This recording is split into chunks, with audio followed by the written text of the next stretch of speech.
Estamos de vuelta en Sigue la W, gracias por estar con nosotros a esta hora y conectarse con la información y las denuncias. Ha llegado el momento de hablar de cambio climático, pero antes vamos a volver a la Defensoría del Pueblo. Primera pregunta, Andrea, ya hay una circular reversando la circular Camargo del pasado 24 de febrero en donde se le indica a los funcionarios de la entidad que quedan suspendidas las comisiones, es decir, los trabajos en terreno por temas de seguridad. Me dicen de la Defensoría que sí, pero hasta el momento no nos la han pasado y yo lo estoy pidiendo, por favor, para que además la podamos mostrar. Solamente nos dijeron, ayer el comité tomó la decisión en el marco de la resolución porque era un tema provisional la suspensión. Como decíamos en los trinos de ayer, la Defensoría sigue y seguirá en el territorio dándole prioridad a las zonas de mayor vulnerabilidad para la población. Estoy pidiendo que me envíen la resolución en la que se ajustaron estas medidas, pero aún no la tenemos. Pues es que si no existe el documento, difícil que nosotros digamos que ya es un hecho que eso se reversó, ¿no? Yo insisto, una circular se deshace con otra circular o con una resolución, bueno, en fin, pero hay que tenerla. Y sorprende mucho que no esté de la mano. Sí, bueno. y mientras tanto, lo que nos dicen también es que las organizaciones internacionales pues ya no están en terreno debido a esta resolución y debido al peligro, diciendo que si no va la Defensoría, pues estas organizaciones internacionales dicen, pues yo que me voy a claro, meter porque pierden la confianza. Claro, porque además son ellos los que le abren el paso con la comunidad, con quien tienen confianza, con quien tienen esa bandera blanca, para que no sean víctimas de ningún grupo armado ilegal. Entonces es un efecto dominó. Bueno, pues seguiremos atentos porque es muy importante esto, sobre todo para las regiones del país. La Defensoría del Pueblo es la bandera blanca de los colombianos. Y no podemos seguir pensando que entonces hay circunstancias en las cuales los defensores no pueden hacer su trabajo, porque es la defensa de los derechos humanos, es decir, la defensa de la vida misma. Y hablando de la vida misma, Carlos, buenas tardes, qué gusto saludarlo nuevamente.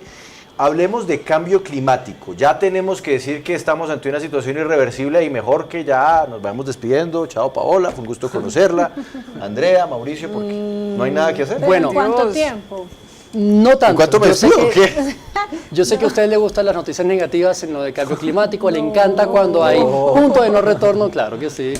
Pero este nuevo reporte del panel intergubernamental de cambio climático... Paola y yo decimos no y Juan Pablo guarda Juan Pablo guarda sí.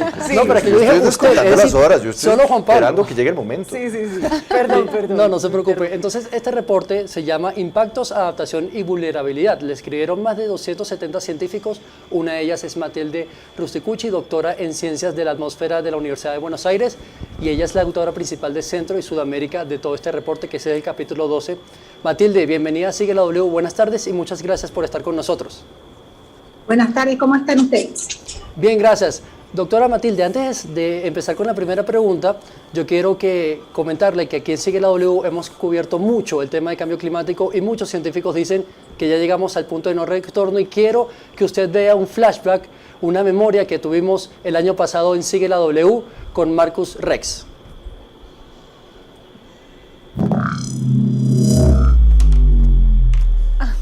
What we have found during the expedition leads us to conclude that we are fairly close to one of the relevant and important tipping points in Earth's climate system. Tipping points are these points, once you cross them, the climate does not go back to the original state, even if you stop emitting greenhouse gases. One of these tipping points leads to the complete loss of Arctic sea ice in summer. If we cross that tipping point, the Arctic will become ice-free in summer. El profesor Marcus Rex nos decía algo muy parecido, que ya llegamos al punto... Sí, bueno, yo le traduzco rápidamente. El profesor Marcus Rex nos decía muy rápidamente... No te estoy escuchando, Carlos. A ver, ¿ahí nos está escuchando mejor, profesora Rusticucci? ¿Ahí nos oye? Vamos a ver qué está pasando. ¿Sí nos oye, doctora? Doctora Matilde, ¿sí está con nosotros? Vamos a revisar. Mientras tanto, resúmanos, Carlos, qué fue lo que dijo nuestro invitado en el pasado, en ese flashback de Sigue la W. Listo, entonces en ese 16 de junio básicamente nos dice que en el Ártico ya estamos llegando a ese punto de no retorno en el que el Ártico, hay una capa de hielo muy gruesa, puede ya quedar un océano completamente abierto, es decir, sin hielo, justamente por el alza de la temperatura y el calentamiento global. Matilde, ¿ahora nos escucha bien? Sí, sí, ahora sí. Perfecto, entonces yo quería ponerle ese video porque muchas veces nos han dicho que es irreversible los cambios del cambio climático y yo quiero preguntarle a usted, este reporte que nos trae el IPCC, que es la autoridad máxima en cuanto a cambio climático, ¿hay alguna luz al final del túnel, alguna esperanza de que en verdad el cambio climático pueda ser contrarrestado? Bueno, depende de lo que hagamos, ¿no? Siempre es una decisión política de todos los gobiernos accionar contra el cambio climático. Porque es verdad que hay puntos de no retorno en ciertas partes de nuestra sociedad, en ciertas partes de nuestra naturaleza, en que no se va a poder reconstruir tan fácil el hielo del Ártico, por ejemplo. Pero siempre estamos a tiempo. El tema es no demorarnos más, no demorarse más en tomar acciones contra el cambio climático. Las medidas de adaptación que hicieron muy bien para que el impacto no sea tan fuerte en algunos aspectos, cuanto más nos demoremos en tomarlas, van a quedar como atrasadas, ¿no? Como medidas de adaptación para otro clima que no va a ser el que cuando las vamos a implementar. Entonces, seguimos insistiendo con eso. Cada minuto cuenta. Ya con 1,1 grados, los cambios en muchos casos son irreversibles. No en todos, pero en muchos casos sí. Entonces, imaginen que cuando lleguemos a 1,5, que vamos a llegar, los cambios, los impactos en todo el sistema van a ser en muchos casos bastante negativos para muchas sociedades, ¿no? Que nos explicara usted y que de repente nos diera algunas pistas sobre algo que además para Colombia es esencial, teniendo en cuenta, profesora, que nosotros estamos en una elección presidencial que se va a desarrollar en muy pocos meses. Entonces, por ende, estamos oyendo unos candidatos diciendo unas cosas, otros diciendo otras. ¿Cuáles cree usted que deberían ser para un país como Colombia, un país de ingreso medio, que no es, digamos, un país industrializado, que además utiliza esencialmente energías limpias, por ejemplo, para la generación de electricidad, toda vez que nosotros contamos sobre todo con hidroeléctricas, pero que de todas formas tenemos una producción de petróleo importante, una minería en carbón muy importante, en fin, ¿cuál creería usted que debería ser la estrategia o la propuesta de un político, de un candidato a la presidencia de un país como Colombia para decir, esta persona sí está mirando hacia el futuro y está pensando en estas medidas de adaptación urgentes, como usted la señala? Sí, urgentes deberían ser, por ejemplo, el tratamiento de residuos. No sé si toda Colombia, por ejemplo, está con un tratamiento de residuos, de hacer las cosas reciclables. No lo tenemos, eso es pésimo, profesor. Aquí el triage de la basura o la separación de basuras en la fuente es un fracaso, hay que decirlo. Es un fracaso total. Exactamente. Y ahí, por ejemplo, se pueden crear un montón de puestos de trabajo, además de cuidar el medio ambiente, de producir energía a partir de la basura. Hay muchísimas ramas, o sea, una propuesta nacional, yo creo, no solo en Colombia, en varios países de mi país tampoco hay mucho hecho en ese sentido. Una política del tratamiento de la basura, ya con eso se avanza un montón, porque no vamos a dejar de usar petróleo de un día para el otro, eso está claro, ni carbón, lamentablemente, pero hay que empezar a reemplazarlo y rápidamente empezar a buscar energía en otras fuentes, y que además eso tiene un costo de ingreso, pero tiene un retorno económico muy importante, eso está probado, ¿no? Que el retorno del manejo de la basura, por ejemplo, es altísimo, está contabilizado, que todo el dinero que se pone en adaptación se vuelve ese dinero que se ahorra en remediar los impactos del cambio climático. Entonces, cualquier político que tuviera en su agenda realmente este tema debería proponer soluciones concretas de ese tipo que ya están probadas en otros lados del mundo, ¿no? Si usted dice que no hay políticas en muchas regiones del mundo, ¿cuáles de estas están llamadas o por lo menos ya están en un riesgo inminente a desaparecer porque el cambio climático ya les llegó? Riesgo inminente en algunas regiones, por ejemplo, donde se depende fuertemente del agua o del derretimiento de los glaciares y el agua necesaria para el cultivo y para la producción. Eso es inminente, eso necesitan un manejo, por ejemplo, del agua potable o del agua para cultivos, para la producción, en forma inminente.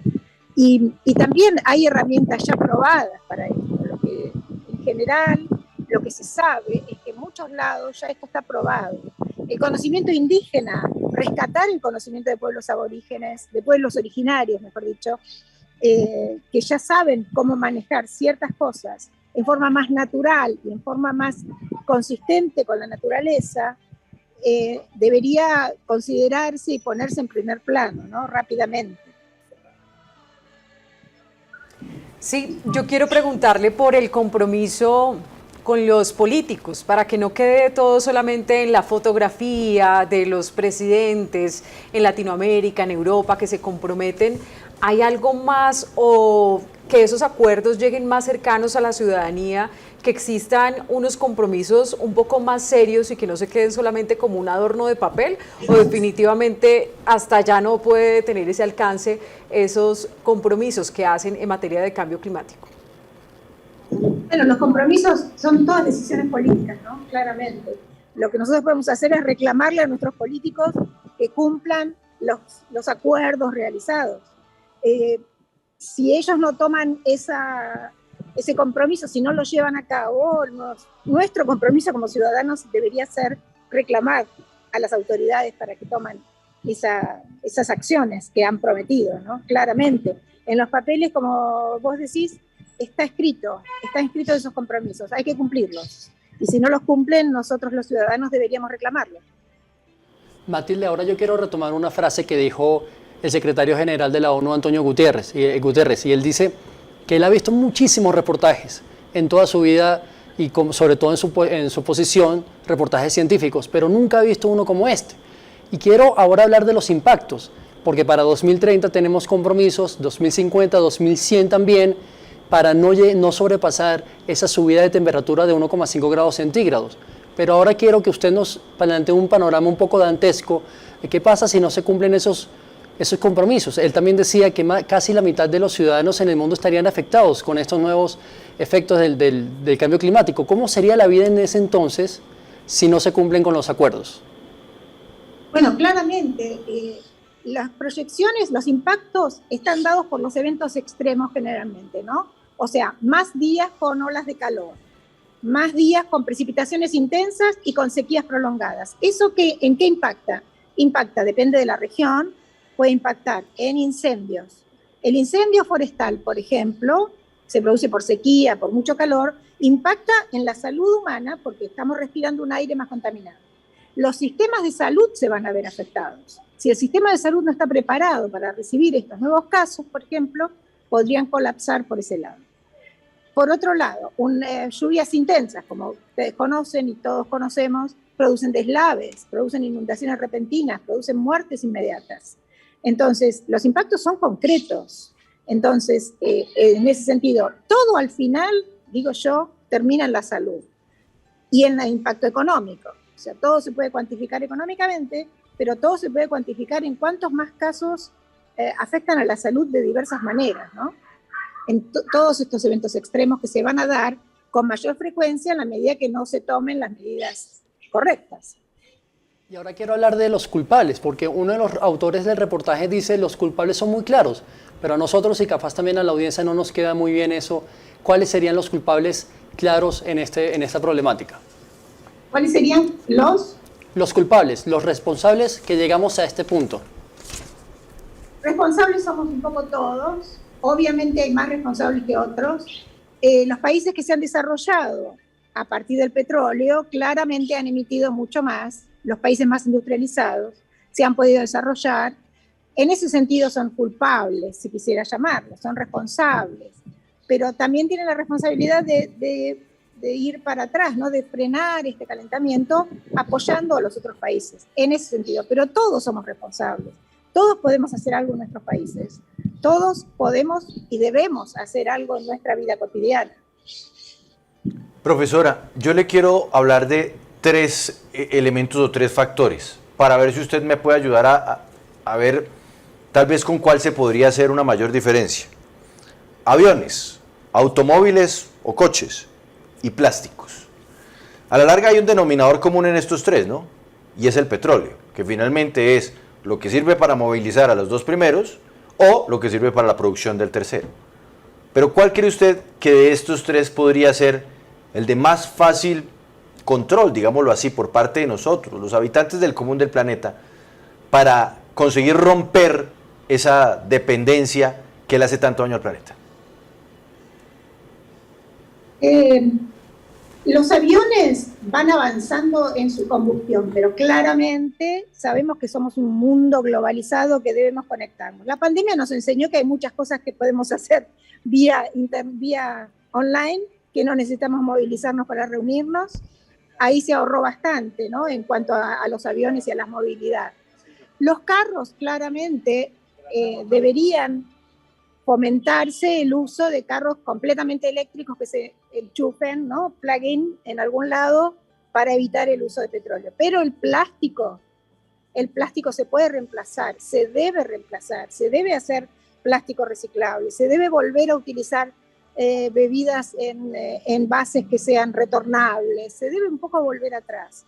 Yo creo que por ese lado sería una forma concreta de ahorrar un montón de petróleo y además de los desperdicios. El plástico lo que tiene además es un desecho sobre los mares y sobre toda la naturaleza que llevará cientos de años de revertir. Entonces el uso de plásticos debería ser minimizado absolutamente en todos lados del mundo a la vez, ¿no? Claramente los países desarrollados hace tiempo que vienen disminuyendo el uso de plásticos. No se toman medidas quizás correctas, absolutas, para dejar de utilizar esas bolsas de plástico y dejar de utilizar esos envases de plástico y esos plásticos de un solo uso que realmente no tienen sentido a esta altura de la vida, que sabemos el daño que causa. Profesora, el vegetarianismo, cambiar la dieta, dejar de consumir carnes, ¿ayuda o no ayuda? ¿Podría ser una contribución gigantesca? Puede colaborar, pero claramente nada es una solución en sí mismo. Si todos fuéramos vegetarianos, no tendríamos tierra para cultivar, ¿no? Entonces, la proteína animal claramente es necesaria para la alimentación. No todo lo puede reemplazar. No todo el mundo puede hacerse vegetariano. Entonces, es una colaboración, pero yo no creo que si todos fuéramos vegetarianos solucionaríamos el problema tampoco. Matilde, este es el segundo capítulo de lo que será un sexto gran informe sobre el cambio climático. ¿Ya han tenido reacciones de los diferentes gobiernos o diferentes ONGs? ¿Ya han tenido alguna de esas reacciones? Reacciones, no todavía. El informe salió ayer. Todo el mundo rescató las principales frases, ¿sí? Las principales conclusiones, salieron los periódicos. Hoy comienzan las asambleas legislativas en mi país. El presidente habló sobre la construcción de una planta de hidrógeno verde en nuestro país. No es una reacción inmediata porque esto surgió ayer, pero bueno, se está empezando a movilizar un poco. Hay reacción en el periodismo, sí, pero en las ONGs todavía no vi ninguna acción, ¿no? Si hablas de una acción, este informe salió ayer a la luz. Sí.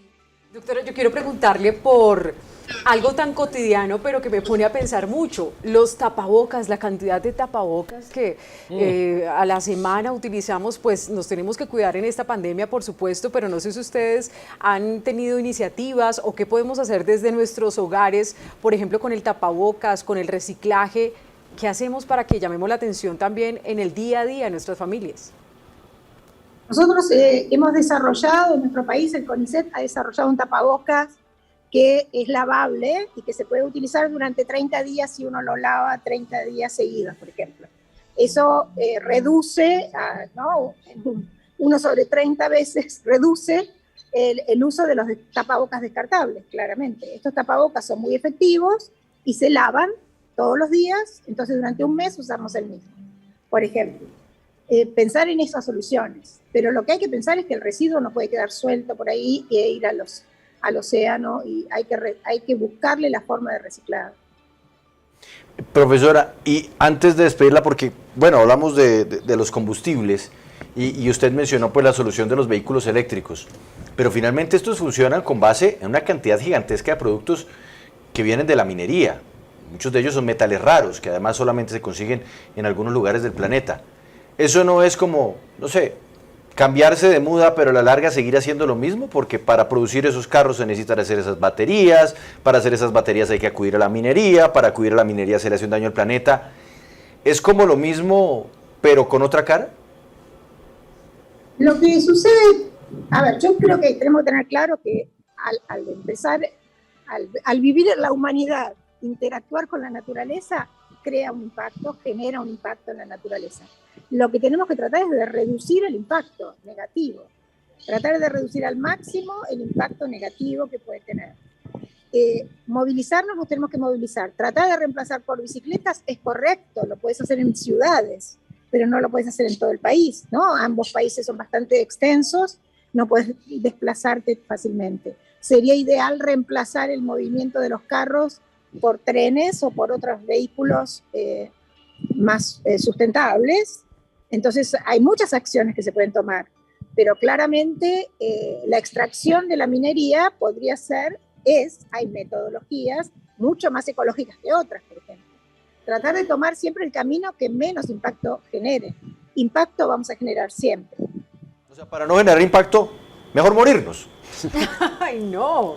Claro, si nosotros queremos vivir, debemos vivir y tratar de reciclar los materiales y producir la menor cantidad de desechos posible, por ejemplo.